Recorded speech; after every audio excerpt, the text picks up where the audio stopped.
Radio du foyer, c'est comme radio à la place publique. Bonjour. Audio. Alela. Anissa Omar. Hakira. Les vieux nous racontent des histoires, nous apprennent des choses. Kadungo Moro. Audium. Nengendef. Bonjour et bonjour. Boubou, t'as branché ton casque? Oui, j'ai tout branché là, c'est bon. Maintenant, on est bon, on est parti. Let's go. 8, 5, 4, 3, j'ai le casque. 1, c'est parti. Bonjour et bonjour. Vous êtes en plein direct de la radio des foyers. Radio en chantier, la radio des foyers. REC, la radio des foyers, c'est votre radio, c'est notre voix. Radio des foyers, c'est votre radio, c'est notre voix. Bonjour à toutes et à tous et bienvenue sur REC, la radio des foyers en direct du foyer Bisson, 15 rue Bisson dans le 20e arrondissement de Paris. Ça fait presque un an que nous n'avions pas eu la possibilité de vous proposer une émission et là, sincèrement, toute l'équipe est très heureuse de vous retrouver. Et ce sera le cas tous les derniers samedis du mois à partir de 11h. Et d'ailleurs, n'hésitez pas à nous rejoindre car REC, c'est une radio qui est ouverte sur le monde et ça commence dès maintenant dans notre local. Alors n'hésitez pas à nous retrouver. Au sommaire de cette émission, Lucille qui nous présentera des associations qui viennent en aide aux exilés sur Paris et en Île-de-France. Et en fin d'émission, nous aurons la chance d'accueillir Mohamed qui nous présentera son parcours, un témoignage plein d'espoir pour toutes les personnes qui nous écoutent et qui sont sensibles à la question des exilés.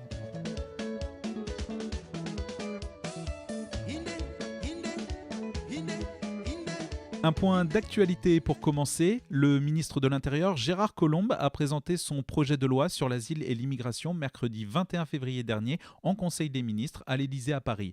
Le titre de ce projet de loi, c'est « Pour une immigration maîtrisée et un droit d'asile effectif ». Alors déjà, de quoi est-ce qu'on parle ? Un demandeur d'asile, c'est une personne qui a quitté son pays d'origine et souhaite obtenir le statut de réfugié. Un statut réglementé pour toute personne qui a peur pour sa vie du fait de sa religion, de son appartenance à un certain groupe social ou de ses opinions politiques. Un migrant désigne une personne qui vit dans un pays dans lequel il n'est pas né. Il existe aussi le mot « déplacé » pour tous ceux qui quittent temporairement un pays en guerre mais souhaitent y retourner après. Autant de termes pour créer des groupes compartimentés, divisés, faire admettre qu'il faut bien trier les personnes qui arrivent en France car toutes les raisons ne se valent pas. Et pourtant, réellement et métaphoriquement, réfugiés ou travailleurs migrants, ces exilés sont sur le même bateau. Tous fuient quelque chose ou aspirent à changer de vie. Petite parenthèse, n'est-ce pas le cas des Français qui partent à l'étranger pour leurs études ou pour travailler ? Et pourtant, on ne les appelle pas migrants, mais les expatriés. Bref. J'ai utilisé le mot exilé à l'instant. Ce mot s'attache à l'état de la personne qui a quitté son pays, sa famille et qui vit dans un autre pays avec tout ce que cela peut impliquer, difficultés d'intégration, questionnement, nostalgie. Sur certains points, le gouvernement propose des améliorations pour la situation des exilés ayant demandé ou bénéficiant du droit d'asile. Réduction de la durée des procédures d'instruction des dossiers, carte de séjour de 4 ans au lieu d'1 an pour les demandeurs agréés, réunification des familles des mineurs réfugiés étendue aux frères et sœurs, et pour les exilés en général, une augmentation du nombre d'heures de cours de français. Quelques éléments positifs pour tenter de faire accepter ce fameux projet de loi pour une immigration maîtrisée et un droit d'asile effectif. Ce projet veut diminuer le délai de recours en cas de rejet de la demande d'asile. D'1 mois, on passerait à 15 jours. La durée en centre de rétention, elle, augmenterait de 45 jours à 3 voire 4 mois. Et la durée de retenue administrative, c'est-à-dire de garde à vue, pour vérifier le titre de séjour, passera de 16 à 24 heures. Tous les êtres humains naissent libres et égaux en dignité et en droit. Déclaration universelle des droits de l'homme que la France a aidé à rédiger et qu'elle a signée en 1948. Où est la dignité dans tout ça ? Enfermer des gens en prison parce qu'ils souhaitent changer de vie ? En prison, oui, dans des centres fermés où les personnes sont privées de liberté et dont les conditions de vie ont été de nombreuses fois dénoncées. Des enfants y sont aussi enfermés. Et pourtant, la loi interdit le placement en détention des enfants de moins de 13 ans. Les exilés ont des droits. Oui, vous avez des droits. REC, la radio des foyers, souhaite vous donner le micro pour vous donner la parole. Donc n'hésitez pas.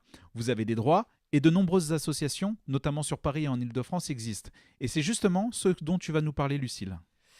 Justement, pour répondre à la fin de ta chronique, j'en parle pas là dans mon panorama d'associations, mais il y a l'association ANAFE qui vient en aide justement aux migrants qui sont en zone d'attente et notamment aux mineurs parce que l'Europe a investi dans une zone d'attente pour les mineurs justement. Voilà. Donc du coup, moi, j'ai eu l'occasion de rencontrer ou d'entendre des membres d'associations qui aident les migrants, donc distribution de nourriture, vêtements, aide dans les démarches administratives, hébergement, cours de langue. En France, on en compte pas mal, et heureusement qu'elles sont là. Donc en premier, il y a le GISTI, le groupe d'information et de soutien des immigrés. C'est une petite association qui aide les exilés dans leurs démarches administratives, qui forme des militants et des professionnels, qui éditent des guides juridiques et qui expliquent de manière un peu plus simple certaines lois. Oups. Donc leur site, il est très complet. Vous pouvez trouver plein de documents qui expliquent des lois, qui donnent des adresses, des conseils en cas d'arrestation ou d'enfermement. Et tous les documents à remplir et à transmettre en préfecture pour tout ce qui est demande d'asile. Et ils proposent également des stages et des formations en droit et immigration. Donc leur site internet, c'est gisti.org. Ensuite, une autre asso qui, elle, a un panorama un petit peu plus large d'action. Donc c'est le BAM, le Bureau d'accueil et d'accompagnement des migrants, qui a été créé en 2015 suite à l'évacuation du lycée Jean Carré, dans le 19e arrondissement. Donc c'est composé de juristes, d'enseignants, d'étudiants, de journalistes, d'artistes, de chômeurs, d'étrangers. Ils accompagnent également les migrants dans leurs démarches administratives, en recours juridique ou recherche de logement, et ils mettent à disposition des cours de français, d'arabe et de farsi gratuits, du lundi au vendredi. Et ils organisent également des événements et des sorties culturelles gratuites. Donc leur local, il se trouve au Grand Voisin. Les permanences juridiques pour justement aider dans tout ce qui est démarches administratives, c'est du mercredi au vendredi de 17h à 20h à la mairie du 4e. Et pour les personnes sans papier, c'est du mercredi au vendredi au Grand Voisin, donc au 82 avenue d'Enfer Rochereau. Dans le 14e arrondissement. Dans le 14e arrondissement, oui. Donc pareil, vous pouvez... leur site, il est super bien fait. Il est traduit en anglais, en français, en farsi et en arabe. Et c'est bamasso.org. Une autre asso plutôt connue, je pense que tout le monde la connaît, celle-là, de par ses années d'existence, c'est la CIMAD. Donc pareil, c'est une asso qui accueille et héberge les demandeurs d'asile dans le centre d'accueil de Béziers et les réfugiés dans le centre international de Massy.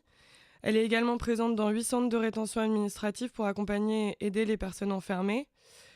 Et elle agit dans 75 établissements pénitentiaires. Elle intervient auprès des politiques, crée des pétitions et surtout informe et sensibilise le public. Je ne sais pas si ça vous dit quelque chose, là, leur campagne actuellement, c'est « Vivre est un combat ». Depuis 2006 aussi, ils ont créé un festival Migrants en scène qui réunit plein d'acteurs de l'éducation populaire, de l'art, de l'éducation, de la culture, de la solidarité, pour réfléchir autour des politiques migratoires et du mieux vivre ensemble. Donc leur site internet, pareil, lacimat.org. Une autre asso un peu plus jeune qui s'appelle Causons, qui aide les personnes migrantes à s'insérer dans le marché du travail en proposant d'enseigner leur langue natale. Donc ça a été créé par une jeune Française qui s'appelle Hélène et qui a exporté ce concept d'une asso brésilienne avec qui elle a travaillé.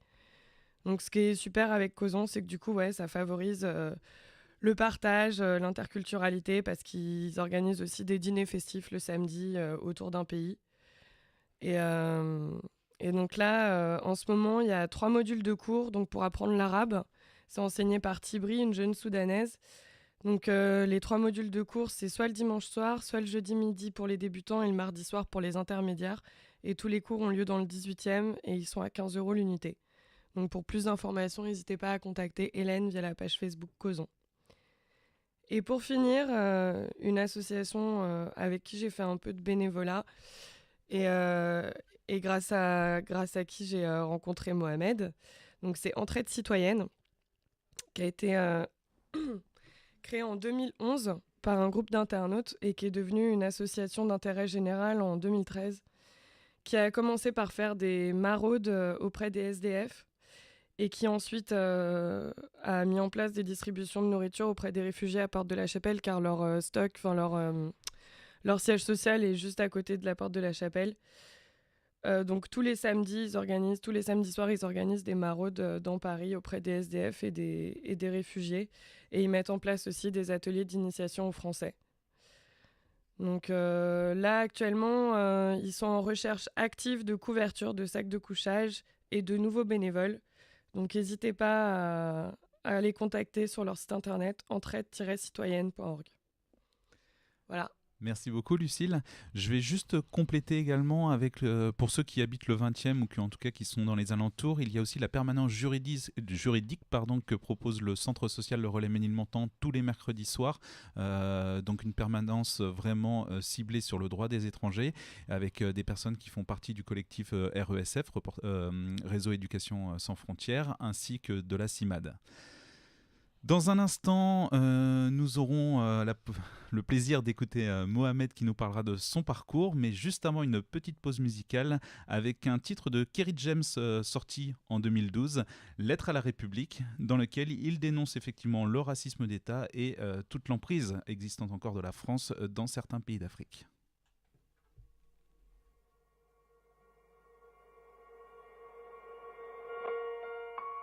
Lettre à la République, à tous ces racistes à la tolérance hypocrite qui ont bâti leur nation sur le sang, maintenant s'érigent en donneurs de leçons, pilleurs de richesses, tueurs d'Africains, colonisateurs, tortionnaires d'Algériens. Ce passé colonial, c'est le vôtre, c'est vous qui avez choisi de lier votre histoire à la nôtre. Et maintenant vous devez assumer, l'odeur du sang vous poursuit même si vous vous parfumez. Nous les Arabes et les Noirs, on n'est pas là par hasard, tout arrivé à son départ. Vous avez souhaité l'immigration, grâce à elle vous vous êtes gavé jusqu'à l'indigestion. Je crois que la France n'a jamais fait la charité. Les immigrés ce n'est que la main d'œuvre bon marché. Gardez pour vous votre illusion républicaine de la douce France bafouée par l'immigration africaine. Demandez aux tirailleurs sénégalais et aux harkis qui a profité de qui. La République n'est innocente que dans vos songes, et vous n'avez les mains blanches que dans vos mensonges. Nous les Arabes et les Noirs, on n'est pas là par hasard, tout arrivé à son départ. Mais pensiez-vous qu'avec le temps, les négros mutrés finiraient par devenir blancs? Mais la nature humaine a balayé vos projets. On ne s'intègre pas dans le rejet, on ne s'intègre pas dans les ghettos français. Parqués entre immigrés, faut être censé. Comment pointer du doigt le repli communautaire que vous avez initié depuis les bidonvilles de Nanterre? Pyromane et pompiers, votre mémoire est sélective, on n'est pas venus en paix, votre histoire est agressive. Ici, on est mieux que là-bas, on le sait, parce que décoloniser pour vous, c'est déstabiliser. Et plus j'observe l'histoire, moi je me sens redevable. Je sais ce que c'est que d'être noir depuis l'époque du cartable. Bien que je ne sois pas un crash, je n'ai pas envie de vous dire merci, parce qu'au fond ce que j'ai ici, je l'ai conquis. J'ai grandi à Orly, dans les favelas de France. J'ai fleuri dans les maquis, je suis en guerre depuis mon enfance. Narcotrafic, braquage, violence, crime. Que font mes frères si ce n'est des sous comme dans Clair Stream? Qui peut leur faire la leçon? Vous, abuseurs de biens sociaux, détourneurs de fonds, de vrais voyous au costard, bande hypocrite. Est-ce que les Français ont les dirigeants qu'ils méritent? Au cœur des débats sans cœur, toujours les mêmes qu'on pointe du doigt dans votre France des rancœurs. En pleine crise économique, il faut un coupable, et c'est en direction des musulmans que tous vos coups partent. Je n'ai pas peur de l'écrire, la France est islamophobe. D'ailleurs, plus personne ne s'en cache dans la France des xénophobes. Vous nous traitez comme des moins que rien sur vos chaînes publiques, et vous attendez de nous qu'on s'écrive vive la République. Mon respect se fait violer au pays dit des droits de l'homme. Difficile de sentir français sur le syndrome de Stockholm, parce que moi je suis noir, musulman, banlieusard et fier de l'être. Quand tu me vois, tu mets un visage sur ce que l'autre France déteste. Ce sont les mêmes hypocrites qui nous parlent de diversité, qui expriment leur racisme sous couvert de laïcité. Rêve d'un français unique avec une seule identité, s'acharne à discriminer les mêmes minorités face aux mêmes électeurs. Les mêmes peurs sont agités, on oppose les communautés pour cacher la précarité. Que personne ne s'étonne si demain ça finit par péter. Comment aimer un pays qui refuse de nous respecter? Loin des artistes transparents, j'écris ce texte comme un miroir. Que la France s'y regarde, si elle veut s'y voir, elle verra s'envoler l'illusion qu'elle se fait elle-même. Je suis pas en manque d'affection, comprends que je n'attends plus qu'elle-même.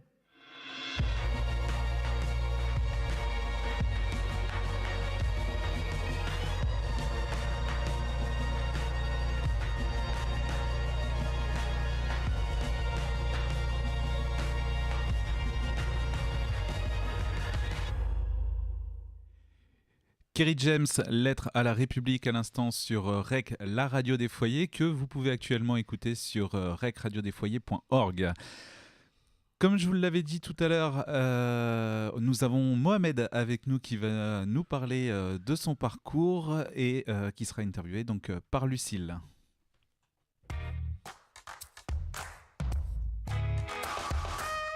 Toute personne a le droit de prendre part librement à la vie culturelle de la communauté, de jouir des arts et aux bienfaits qui en résultent. Adamaden bɛɛ bɛ se ka na ɲɛnajɛjɛkuluw kɔnɔna la ani ka sewa a kɔnɔfɛnw bɛɛ la.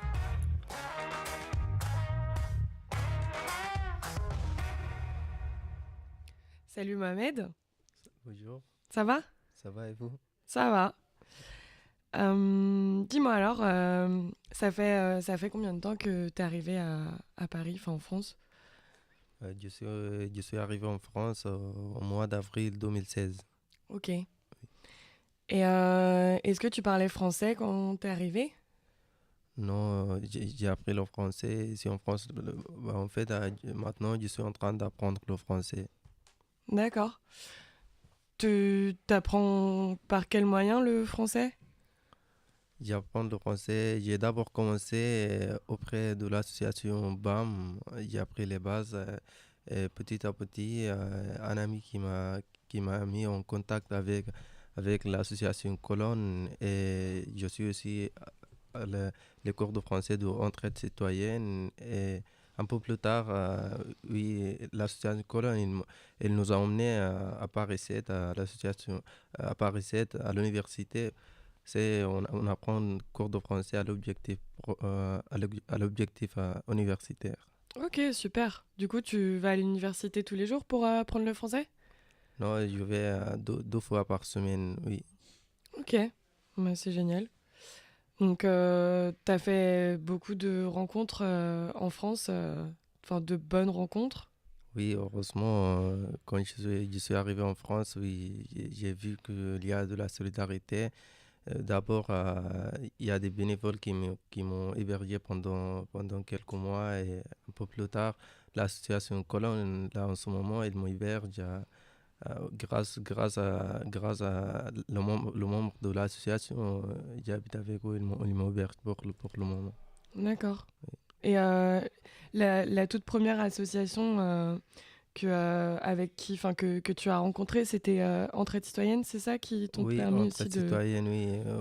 Je me rappelle quand j'étais à l'hôtel à Bobigny, une fille qui fait partie de l'association qui s'appelle Dalia, qui est venue nous voir, pendant le Ramadan, nous ramène de la nourriture et nous suit. Et aussi, elle nous a dit qu'elle donne aussi des cours de français. Et, oui, c'est une fille très généreuse. Oui. Bon, bah, donc, les associations ont quand même eu un rôle assez important dans l'apprentissage du français ou... Ah oui, évidemment, sans eux, je n'aurais rien appris. Le français, je n'aurais rien appris. C'est super. Et je vois que c'est bien à Paris. Les gens, ils sont même, je ne sais pas, le gouvernement, mais les associations sont très solidaires. Les citoyens sont très sympas. Oui, et aussi, BAM aussi, ils font beaucoup de choses. J'ai d'abord commencé le français avec eux et ils font beaucoup de choses pour les migrants, pour les réfugiés et tout ça. Oui. Et entre les citoyens là aujourd'hui, je vois que je me suis dit je ne peux pas rester immobile et je participe aussi à l'association Entraide citoyenne. Donc je participe avec eux la marotte le samedi. Ouais, donc toi-même tu es devenu bénévole et acteur d'une association.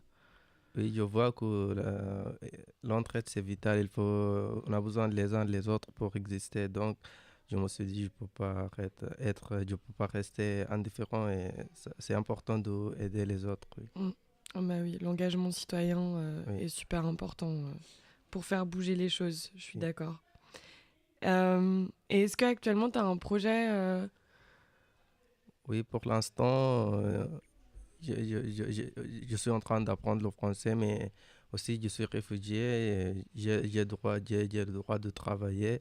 Donc, je cherche n'importe quel boulot faisable sans formation, mais je ne suis pas disponible tous les jours, donc je peux travailler le soir et aussi j'apprends des cours de français à l'objectif universitaire. Donc, oui, j'aimerais bien faire des études en France. Ok. Oui. Bon, merci. Merci à vous. Merci beaucoup Mohamed, merci Lucille et merci vraiment Mohamed pour tout cet espoir que tu nous donnes sur ton parcours, sur aujourd'hui, comment de ton côté tu aides de nouveau aussi des personnes comme tu as été aidé et moi je trouve ça effectivement c'est un beau message que tu nous livres là. D'ailleurs si d'autres qui nous écoutent veulent nous rejoindre, je vous rappelle que tous les derniers samedis du mois on est en direct du foyer Bisson à 11h, donc si vous voulez participer, nous partager également votre expérience de vie, n'hésitez pas, vous êtes les bienvenus. Une autre personne qui dit qu'il faut attendre et qu'il faut surtout croire en l'espoir, c'est Lassana Awa Sissoka, un Malien qui nous propose une chanson On y va doucement. Orondaga Foné Foné, c'est tout de suite sur REC, Radio des Foyers.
Orondaga, Phoné, on y va doucement. Lassana, Awa Sissoko à l'instant sur REC Radio des Foyers. L'émission, notre première émission touche à sa fin. Merci beaucoup Lucille pour le partage de ta chronique et la présentation de Mohamed. Mohamed, merci d'avoir été là pour nous présenter ton parcours, ton expérience de vie qui donne beaucoup d'espoir. Vraiment, merci beaucoup. Merci à toi et puis merci à la Radio des Foyers d'exister surtout. Et d'ailleurs, elle va continuer d'exister puisque le prochain rendez-vous, alors pour la préparation de l'émission, ce sera comme tous les premiers lundis du mois, c'est à 19h. Cette fois, ce sera le 5 mars, donc lundi 5 mars, 19h. Et puis l'émission, toujours en direct, tous les derniers samedis du mois, à partir de 11h. Donc au foyer Bisson, si vous voulez juste venir participer, regarder un peu comment ça se passe, n'hésitez pas, vous êtes les bienvenus. Et puis si vous voulez encore une fois partager votre expérience de vie ou nous rejoindre pour préparer des chroniques, vous êtes vraiment les bienvenus. Merci à tous de nous avoir écoutés, merci encore Mohamed, merci encore Lucille et merci également Hugo à la technique.